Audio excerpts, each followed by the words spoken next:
সংকট শত সংশয়, জয়ের হাতছানি থেকে শত হতাশার ভয়, সর্বদা সাথে ছিল একতাই এই সারা বাংলাদেশ। অবশেষে প্রকাশ হয়ে গেল চ্যাম্পিয়ন্স ট্রফি 2025-এর বাংলাদেশ টিমের অফিসিয়াল জার্সি, যেখানে প্রতিটি প্লেয়ারের মধ্যে সেই জার্সিটি পরানো হয় এবং তাদেরকে দেখানো হয় জার্সিটি পরার পর কীরকম হয়েছে। চ্যাম্পিয়ন্স ট্রফির জার্সিটি অসাধারণ। ব্যক্তিগতভাবে প্রতিটি খেলোয়াড় পাশাপাশি দর্শকদেরও ভালো লাগবে। যেখানে জার্সির মধ্যে রয়েছে টাইগার, পাশাপাশি রয়েছে সবুজ লাল মিক্স করা, যেখানে মাহমুদুল্লাহ রিয়াদ, তৌহিদ হৃদয় এবং অন্যান্য খেলোয়াড়রা জার্সিটি নিয়ে অনেক শুটিং করেছে, পাশাপাশি ফটো সেশন করেছে তাদের দর্শকদের দেখানোর জন্য। আর প্রিয় দর্শক, যেখানে তানজিম সাকিব, মেহেদী হাসান এবং অন্যান্য খেলোয়াড়রা রয়েছে, পারভেজ ইমন তো রয়েছে।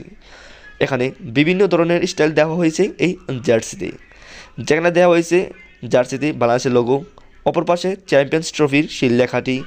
বাংলাদেশ ক্রিকেটের প্রতিটি বছর যেরকম জার্সি হয়, অনেকেই অনেক মন্তব্য করে থাকেন, কারো ভালো লেগেছে বা কারো খারাপ লেগেছে। তবে বর্তমান সময়ে যে জার্সিটি এনেছে বিসিবি, সেটি সুন্দরই বলা চলে। কেননা বাংলাদেশের প্রতিটি জার্সির মধ্যে যেরকম টাইগার থাকে, এটির মধ্যেও টাইগার রয়েছে। আসলেই প্রতিটি খেলোয়াড়কেই ভালোই মানিয়েছে এই জার্সিতে। তাদেরকে দেখে মনে হচ্ছে তারা অনেক উচ্ছ্বাসিত, আনন্দিত এইরকম জার্সি পেয়ে। তবে জার্সির যে জিনিসটা সবচেয়ে সুন্দর সেটি হচ্ছে দুই হাতার পাশে গোল্ডেন কালার, সেটি একবারে ফুটে উঠেছে। প্রতিটি খেলোয়াড়ের দুই হাতের জন্য একবারে ফুটে উঠেছে সেই কালার দুটো। প্রিয় দর্শক, আপনার নিজস্বভাবে এই জার্সিটি কীরকম লেগেছে, এর ডিজাইন, সেটি আপনি মতামত জানাতে পারেন কমেন্ট বক্সে। আমারও ব্যক্তিগতভাবে এই জার্সিটি ভালো লেগেছে। চ্যাম্পিয়ন্স ট্রফি 2025-এর প্রতিটি খেলোয়াড়ের গায়ে জড়িয়েছে সেই জার্সি।